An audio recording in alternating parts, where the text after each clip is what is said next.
Hey guys, tonight we're diving into a room that was never meant to be opened again. A delivery ward swallowed by kudzu on the edge of Black Fern Hollow. Kentucky, autumn 1975. You stand at the threshold with a flashlight and a county coroner's key, tasting iron in the damp air, hearing the roof tick as it settles. Like a patient remembering pain, you might not survive this. Before you dive deeper into this chilling truth, consider hitting like and subscribing, but only if you truly enjoy what I do here. Drop a comment with the time and place you're watching, so I know you're still out there. Your beam finds the birthing chair first. Straps cracked, leather grayed with mold. Then the enamel tray, instruments etched with rust, lined as neatly as prayers that failed. The smell isn't rot, it's something sweeter, medicinal, a sweetness that has learned to lie. Your breath ghosts in the cone of light, and the windows answer with a frost that shouldn't exist this far into October. Not at this hour. Not on glass that's already broken. The thermometer on the wall dead still points to normal, as if to... It's the shape under the muslin that stops you. A mound on the gurney, bound at the corners with twine. The sheet has browned where fluids dried decades ago, but the center puckers in a perfect spiral, as though the fabric remembers a motion the body could not keep. You loosen the knots. The room answers by going quiet in a way that isn't silence so much as listening. There are photographs here. Left in a cracked basin, black and white flashes of faces that never learned to look at the lens. Eyes like washed glass. Mouths open in hymns. A wind moves through a sealed building. Your light skims the revealed flesh, and you realize the story started long before you arrived. And it is not finished with you yet. You trace the story back to 1852, the year two sisters abandoned the last fragments of ordinary life and carried their destiny into the unforgiving hills. Abigail Whitlow, 23, tall and iron-boned, spoke little but carried herself with the gravity of a prophet. Ruth, 19, smaller and softer, leaned on her sister's conviction, the way roots cling to rock. They left behind a dying farmstead in Virginia, a place swallowed by debt and whispers, and set their eyes on Kentucky's Black Fern Hollow, a place others had passed over as barren, cursed, or both. You can imagine the journey wagon wheels grinding in ruts, hands blistering from rains, the endless howl of wolves beyond the timberline. Neighbors who saw them depart muttered that two women could not last a winter alone, but Abigail's gaze silenced them. She told no one her true reason that in a dream, a visitor with eyes like polished stone had come to her bedside and laid a law upon her. The world beyond was tainted, he said. Blood diluted itself with every handshake, every marriage, every mingling of families.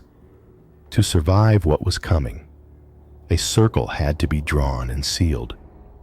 The cabin they built in the hollow reflected that dream. Its windows were slit thin, as if suspicious of daylight. Its hearth was blackened not by warmth, but by ritual smoke. Acrid and clinging. At night, when the forest went breathless, the sisters sang low hymns with no known words. Ruth's voice trembled. Abigail's cut through the rafters like iron. They did not welcome company. When a trapper stumbled too close, They fed him stew with polite smiles, but their eyes followed him as though measuring what he might leave behind if he never made it home. Some men did not. Within 3 years, the hollow rang with the cries of 2 infants. Abigail gave birth to a girl she named Mercy, and Ruth soon after bore another, Hope. No one in the nearest town could say who fathered them. The Whitlow sisters kept that secret, and when pressed, Abigail said only, "The blood provides." What she meant was never explained, but her eyes dared anyone to push further. The girls grew in that closed kingdom. You see them running barefoot along creek beds, their laughter echoing oddly, like 2 notes of the same chord. They learned from the forest how to track deer, how to tell poisonous roots from healing ones, but more than anything, they learned from their mothers. Abigail taught them the law of blood, whispering it like scripture outsiders corrupt. Family redeems. The circle must never break. Ruth, less fierce, still repeated it at bedtime prayers. Soon the daughters knew no other truth. By adolescence, Mercy and Hope moved with the same strange synchrony as their mothers. They looked at each other in ways that unsettled even passing hunters. By 17, they were promised not to men from town, but to each other's line. The words cousin and sister dissolved. What mattered was only the blood, looping tighter each generation. The Civil War burned through Kentucky, soldiers marching and dying. But Black Fern Hollow remained untouched. The Whitlows did not send sons to fight. They had no allegiance to Union or Confederacy. Their allegiance was inward, to a lineage they believed holy. When deserters fled into the hills, a few stumbled on the cabin. None returned to town, and so whispers spread that the Whitlow place was a graveyard, that Abigail had struck bargains with the devil, that Ruth's voice could call storms. Yet no posse dared climb the ridge. Fear kept them away. Decade after decade, the family multiplied, but not outward. The branches curled back in on themselves. You picture the family gatherings in the candlelit cabin, faces so alike they looked mirrored, eyes pale and unblinking, children singing the same wordless chants as their mothers. By the 1870s, travelers described meeting pairs of Whitlow children whose voices harmonized without trying, whose footsteps landed in eerie unison. Their hair grew lighter with each generation, their skin waxen, their expressions unreadable. Doctors who were called for childbirths in the hollow returned, shaken. One wrote privately that he had delivered a child with limbs twisted the wrong way, yet still alive. Its gaze chilling. Another refused ever to climb the ridge again, declaring, "What comes from that cabin is not of God." But Abigail, aging yet unbowed, wrote in her journal that such deformities were not curses, but signs of refinement, proof that the circle was burning away the impurities of mankind. The journals preserved under floorboards told everything. Abigail recorded charts of pairings, instructions for which daughter would be joined with which cousin. She called it the weaving. Ruth's handwriting appeared less often, more hesitant, as though she questioned the path, but she never broke from it. The 2 sisters had long ago fused their lives too tightly to undo. By the century's end, the Whitlows were a people apart. They spoke in a dialect no outsider could follow, part Appalachian, part invention. They worshipped not Christ nor saints but the flame, an idea Abigail described as the essence of pure blood. Outsiders were mongrels. They alone carried the first fire, and through generations of whispered hymns, the circle held. Now, standing in the ruins 100 years later, you feel how it began: two sisters, a dream of purity, and a cabin raised like a fortress. Every brick of horror that followed rests on that foundation. The muslin sheet in the ward is not the end, but the echo of that beginning. You are tracing the spiral back to its first coil, and the air grows heavier the deeper you see it. You carry the weight of the hollow silence with you as the story twists toward its first true crime. By the third generation, the circle Abigail had begun was already choking itself tight. You see it most clearly in Clara Whitlow, granddaughter of Ruth, a young woman who bore the face of the family legend, pale hair like ash, eyes that seemed washed clean of color, and a voice that often split mid-sentence into two tones, as if someone else were speaking through her. Clara was chosen early. At 13, she was declared a vessel, the one who would bring forth a child that proved the blood's promise. You imagine her life inside the cabin: meals of boiled roots, broth, venison stripped of fat, always eaten in silence under the staring portraits of Abigail and Ruth, their pale ink eyes watching. Clara was told her body was sacred, but only as a tool. By 16, she was already with child. Her mother called it a blessing. Clara, trembling in her narrow bed, called it a fever. The pregnancy was not like others. You feel her sickness in your own bones as the months pass, skin stretched too fast, breath ragged, hair falling in strands onto the floor.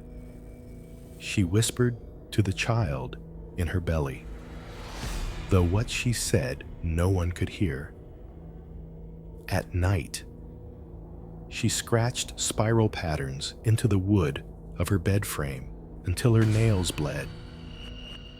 She told her younger cousin that the baby spoke to her not in words, but in pulses, flashes of images like fire licking through fog.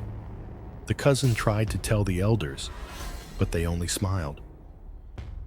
"The circle is closing," they said. When the night came, the storm outside felt like a warning. Thunder staggered across the ridge. The cabin's oil lamps sputtered with every gust of wind. Clara was dragged to the birthing chair the family had kept for decades, its leather straps darkened with age.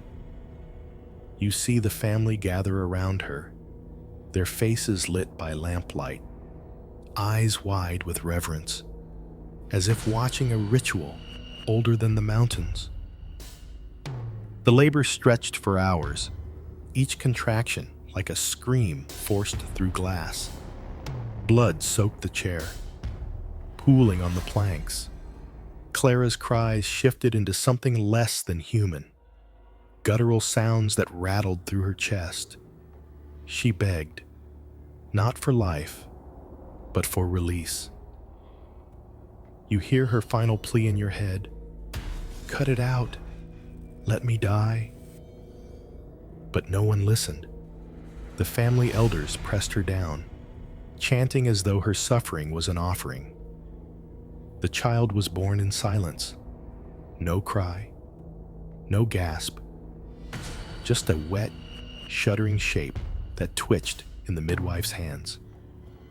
You watch as she peeled back the cloth, the infant's head too large, the eyes set wide and pale, the mouth opening without sound.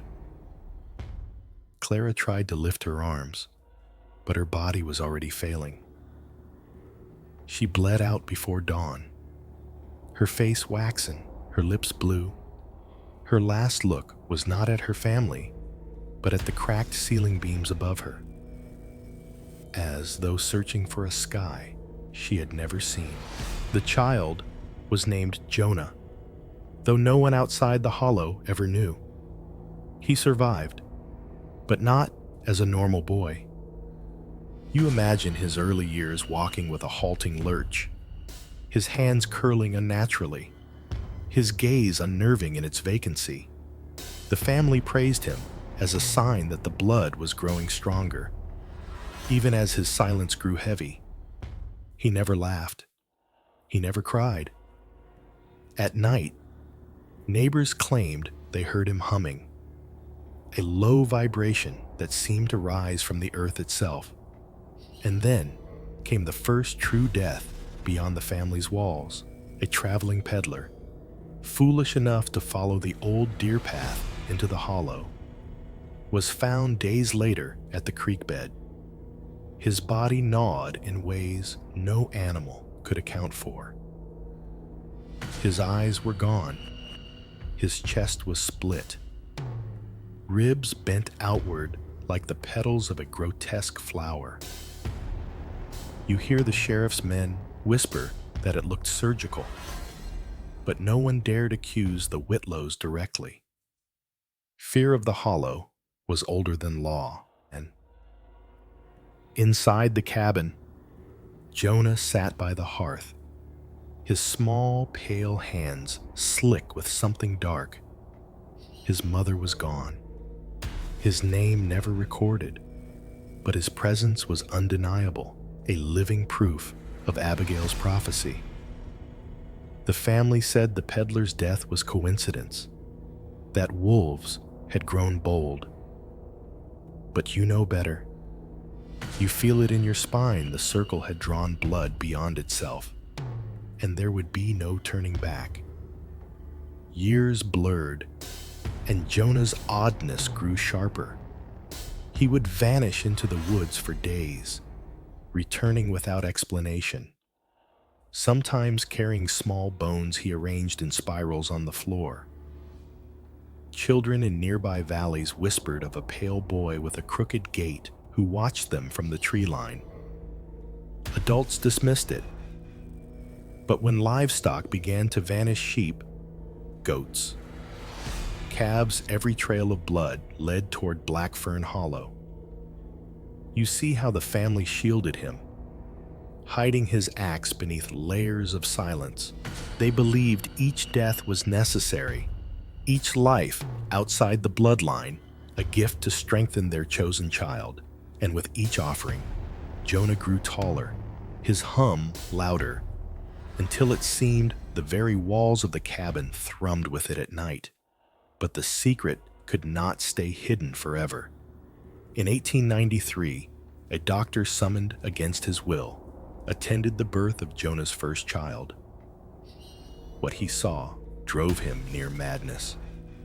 He staggered down the mountain, his coat soaked in blood, muttering, "Not of God, not of God." He told the sheriff, but by morning he was gone. His home burned to ash. No body was ever found. And so the circle continued, fed by silence and fire. Clara's death was the first, the peddler the second. But they were only the beginning. You sense the inevitability, the way the spiral tightens.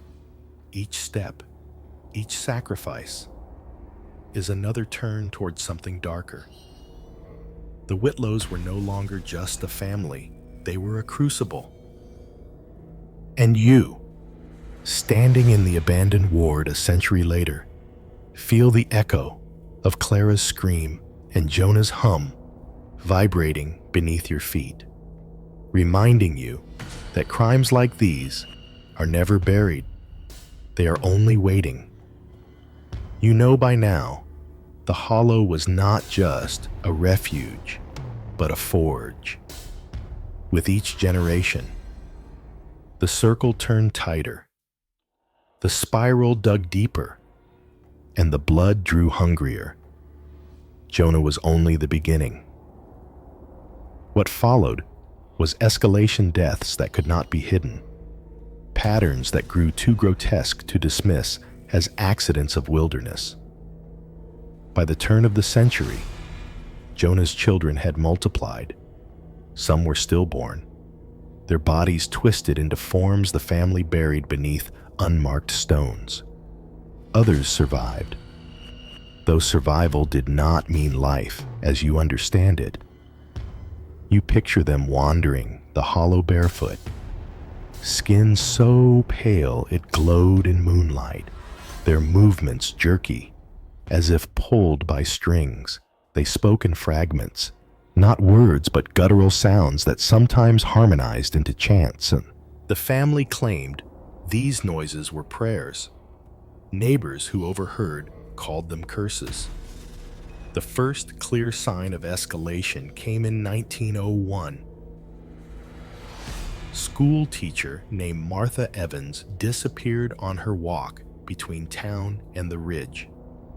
Weeks later, her body was discovered at the mouth of the hollow. Her skin bore no knife marks, no gunshot wounds, but her torso was opened with a precision that chilled the sheriff who examined her. Her organs were missing, removed cleanly, as though studied and then discarded. Rumors spread that Jonah's eldest daughters had been seen near the schoolhouse days before. The townsfolk whispered of pale young women who watched the children play, their heads tilted, their lips moving as though repeating the laughter they could not feel. The killings did not stop. A hunter vanished in 1903. His hounds returned without him, their bellies distended, sick from feeding on something unspeakable. In 1905, two brothers hauling timber disappeared after setting camp near the creek. Only their boots were found, placed side by side on the riverbank as though arranged deliberately. You sense the pattern as it unfolds, strangers drawn too close to the hollow, their lives taken not in rage but in ritual. Each body, or fragment of a body, bore signs of method, not madness. Ribs split open along the same lines, faces stripped of eyes, bones aligned in spirals across mossy stones. These were not killings to silence witnesses. They were offerings, extensions of Abigail's law now carried out by her descendants. Inside the cabin, the family spoke of Jonah's gift. They said his humming could still storms, that animals froze when he passed. His daughters, Ruth Ann and Eliza, were chosen to continue the weaving.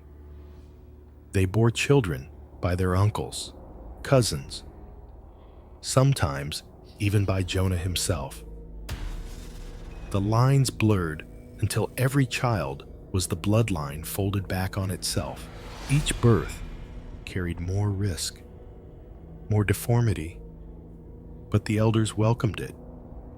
The blood is refining, they whispered, watching infants with too many fingers or eyes that wandered in different directions.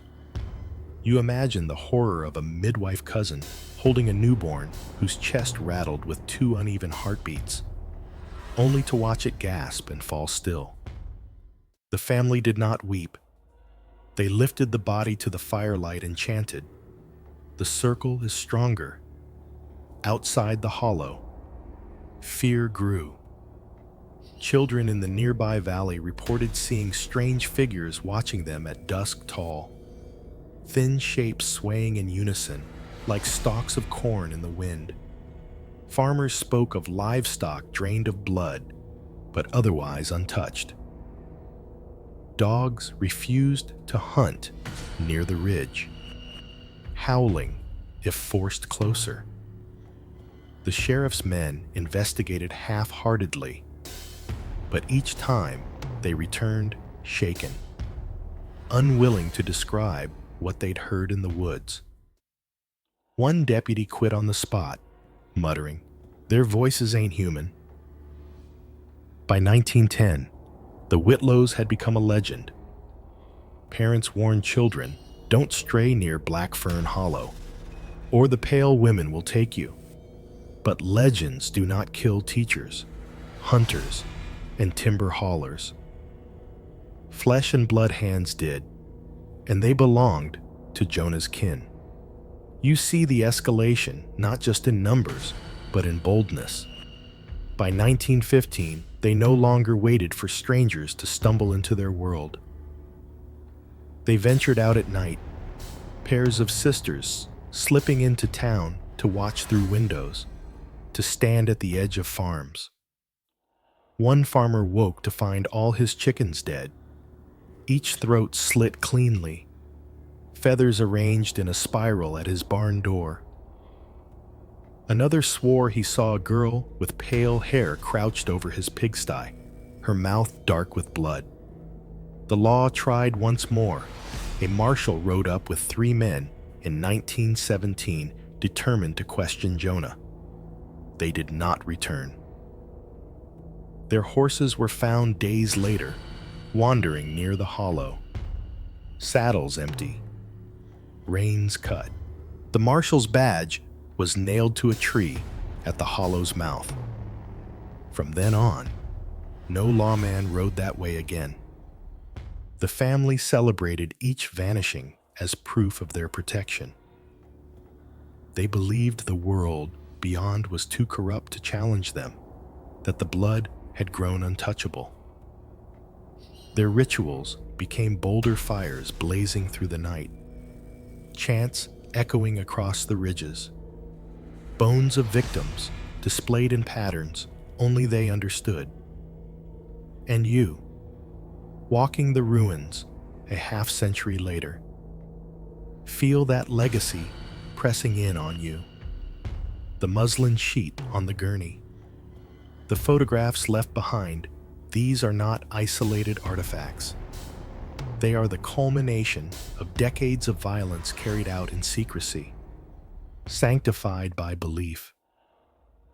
You picture Jonah's descendants gathered around the birthing chair, their pale faces lit orange by flame, their voices vibrating in unison. You picture the victims Martha, the hunter, the timber haulers' faces frozen in confusion, their final sight the circle closing around them. You realize these deaths were not the acts of desperation, but of devotion. The Whitlows did not kill because they had to. They killed because they believed it was holy. And now, the story tightens further. With each offering, each body left split and emptied. The spiral curved inward towards something the family called the culmination. They believed one day the perfect vessel would arrive, a child to embody all the blood's refinement. The killings were not random, they were practice, rehearsals for the day when the circle would close completely. You can almost hear the humming still, faint beneath the leaves outside this abandoned ward. The pattern of killings was not meant to end. It was meant to escalate, generation after generation, until the final child was born. And in the silence of the hollow, you begin to understand that escalation is not history. It is momentum. And momentum does not stop. You stand in the half-light of memory, where the killings no longer hide in the trees, but bleed into official ink. By the 1920s, Black Fern Hollow was no longer just a whispered warning, it was a problem. Yet the problem was one no one dared to name. Too many disappearances clustered around the ridge. Too many bodies half recovered in states that felt more like rituals than crimes. Still, the investigations always faltered. You see why fear, incompetence, and something heavier pressing down, as though the hollow itself erased every attempt to expose it. The first investigation came in 1923 after 3 hikers vanished. Their camp was discovered in perfect order, tents still pitched, food still fresh.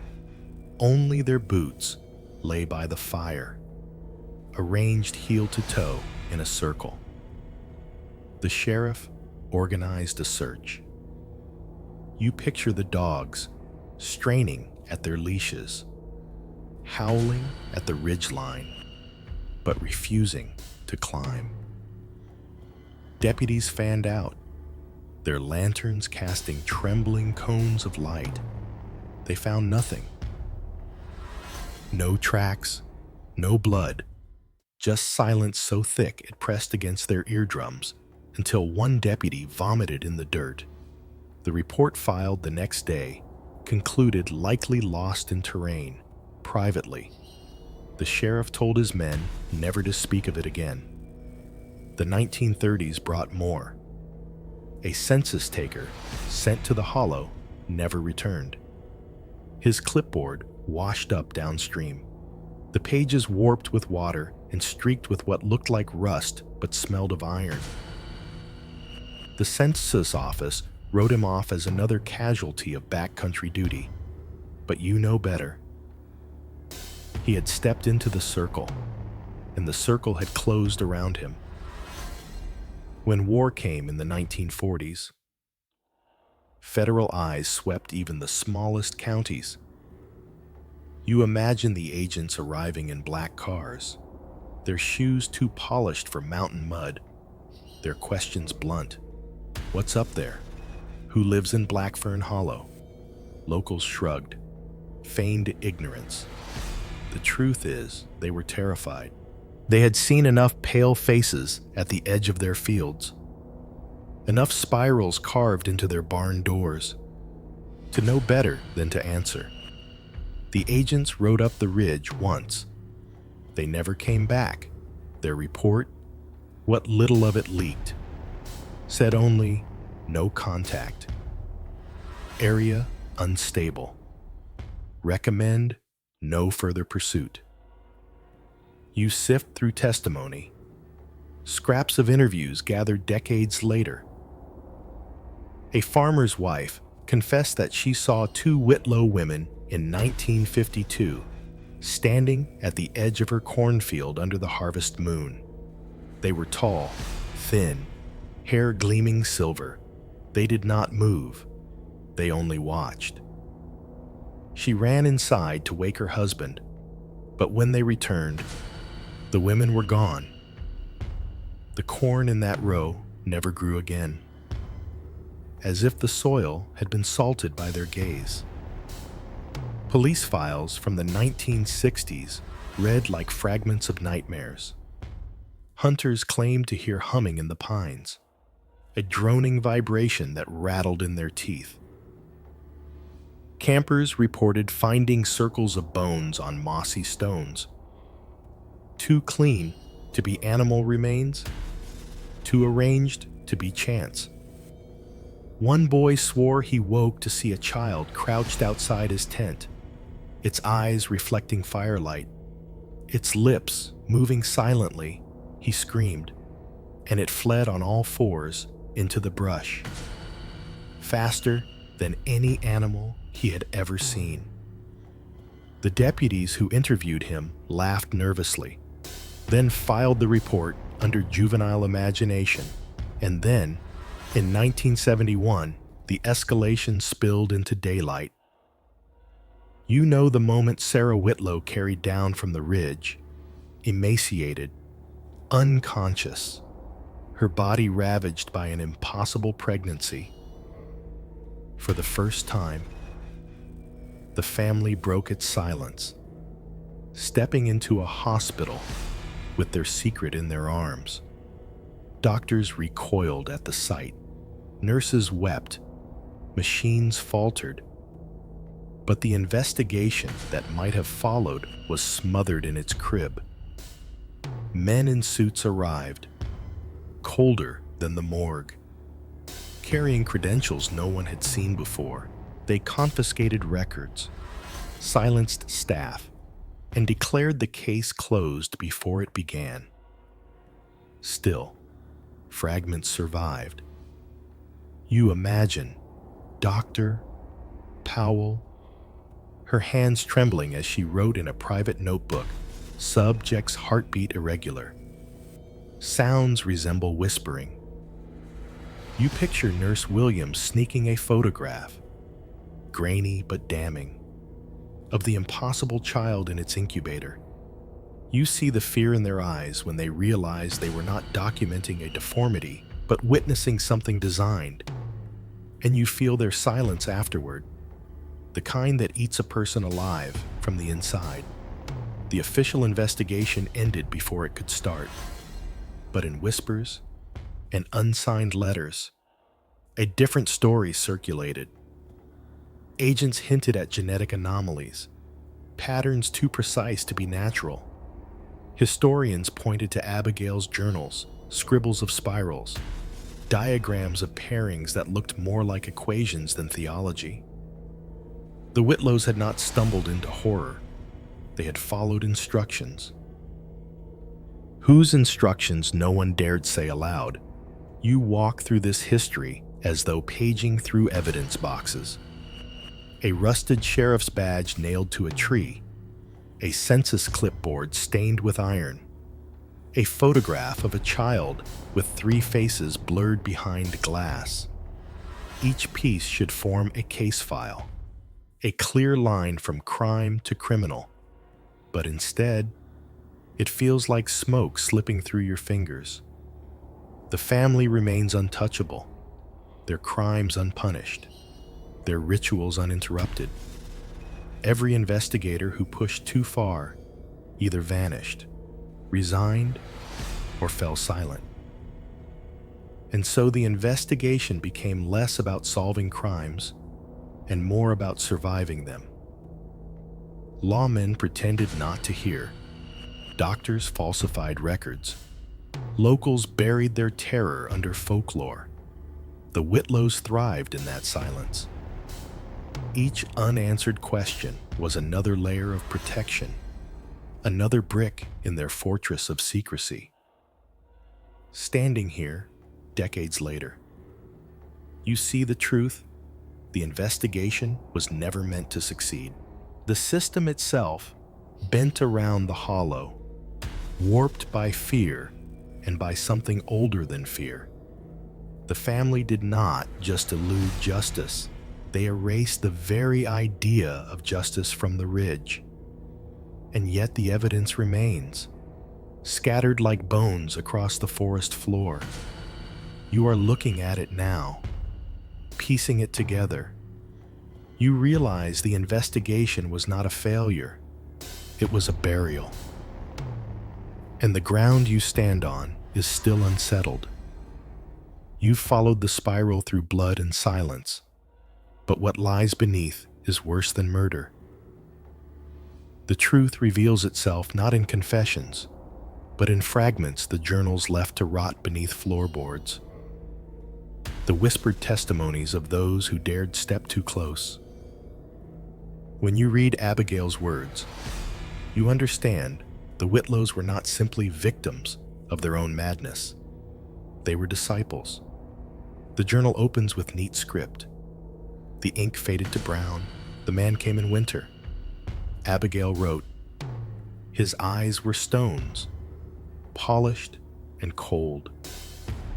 He spoke of fire that sleeps in blood. He gave us the law. Keep it pure. Close the circle. Seal it tight until the flame appears." You hear her voice echoing through time. See her hand shaking as she recorded every instruction. She did not question. She obeyed. Ruth's entries are different. Sparse, hesitant, sometimes smudged as though tears blurred the ink. "I fear the path," she admitted once, "but Abigail says the visitor was sent by God. I cannot leave her. I cannot leave the blood." Her words read like a plea to a future she would never see. A faint protest drowned beneath her sister's certainty. Generations later, their descendants treated the journals as scripture. They diagrammed pairings the way a mathematician works equations.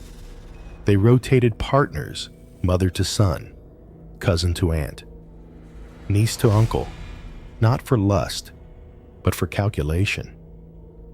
It was a breeding program more deliberate than anything in agriculture. Every child was data, every death a correction, every deformity a step closer to perfection. You see the charts. Spirals inked with names reduced to initials. Flesh reduced to contributions. The twist cuts deeper. The Whitlows were not unique. In the appendix of confiscated files lies a list, redacted but legible enough to chill you. Other names, other places. A farm in the Ozarks, where an entire family vanished in the 1930s. An island off Maine, where 7 infants were born on the same day and died within hours. A desert commune in New Mexico, consumed by fire. Its worshippers devoted to a spiral-shaped deity. The Whitlows were only the glimpse, the one experiment that slipped into light. And the most haunting part, you cannot dismiss the precision. Doctors who examined blood samples decades later reported anomalies too structured to be accidents. Sequences repeating like code, strands of DNA folding in patterns that looked less like biology and more like design. It was as if someone had left instructions in the human genome, waiting to be unlocked by patient, deliberate hands. The Whitlows thought they were preserving purity. In truth, they may have been following a formula written long before their time. You remember Sarah Whitlow's impossible child, 6 days of breath that defied every law. Its death was not an end, but a transformation. Records seized but whispered about described the body heating after death. Temperature rising until equipment failed. Glass too hot to touch. A nurse burned her hand simply by brushing the incubator. The final note read, "Subject not decomposing. Subject transitioning." Transitioning into what no one dares answer. The twist tightens further. Perhaps the Whitlows were not architects, but instruments. The journals speak of the visitor, a figure with eyes like stone who gave Abigail her law. Was he a delusion, a traveling preacher twisted into myth, or was he something else? An agent of a doctrine older than the nation itself. The spiral carved into stones. The chants passed through generations. These symbols predate Appalachia. They appear in artifacts from Europe, in caves painted before language.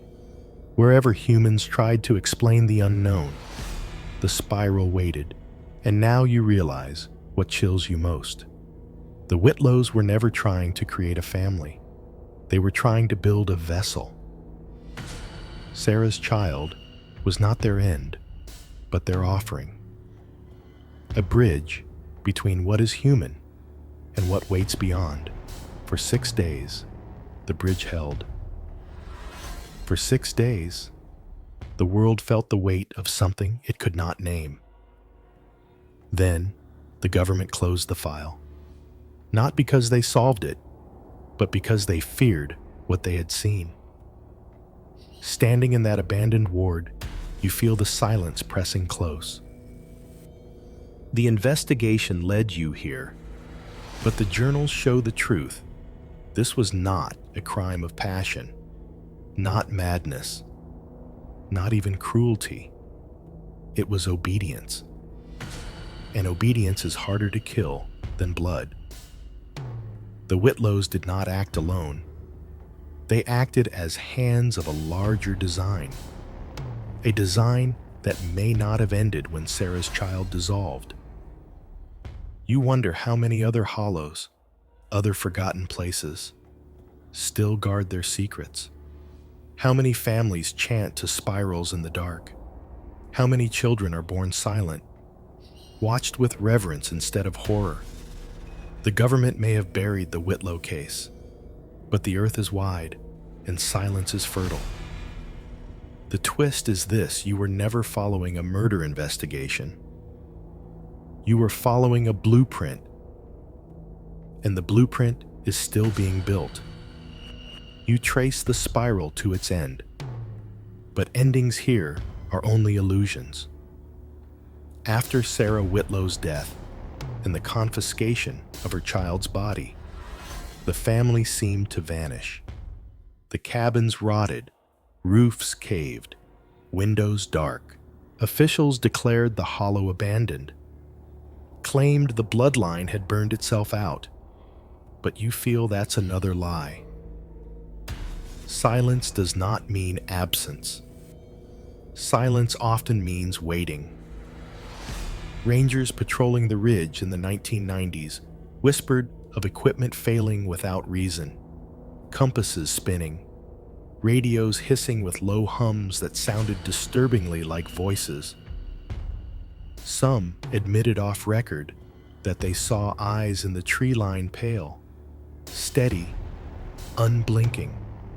Hunters found spirals of bones on mossy stones, fresh though no predator could have arranged them. Locals still warned, children, don't stray near Black Fern Hollow. The family may be gone, but the blood remembers. And you, standing in the abandoned ward, staring at the cracked gurney, understand the true aftermath. The Whitlows did not end with Sarah. They did not vanish with confiscated files. They succeeded in proving the blueprint could work. That flesh could be bent to something else's will. Whether the experiment continues in another hollow, another forgotten valley, or in laboratories with sterile lights and locked doors, you cannot know. But you feel it. The spiral is not broken. For you, the listener, there is no clean resolution, only the knowledge that the world has holes deep enough to swallow truth whole. You carry that knowledge now. It changes how you hear the woods at night, how you trust the silence in your own home. So tell me when you close your eyes tonight and you hear a faint hum beneath your floorboards. Will you believe it's just the house settling, or will you wonder if the blood has finally found you? Drop a comment below. Would you dare spend one night alone in Black Fern Hollow? Or would you run the moment you saw those pale eyes in the tree line before you leave? Make sure you hit like and subscribe if you want more stories that were never meant to be told. And don't forget to ring the bell, because next time, the truth might already be knocking at your door.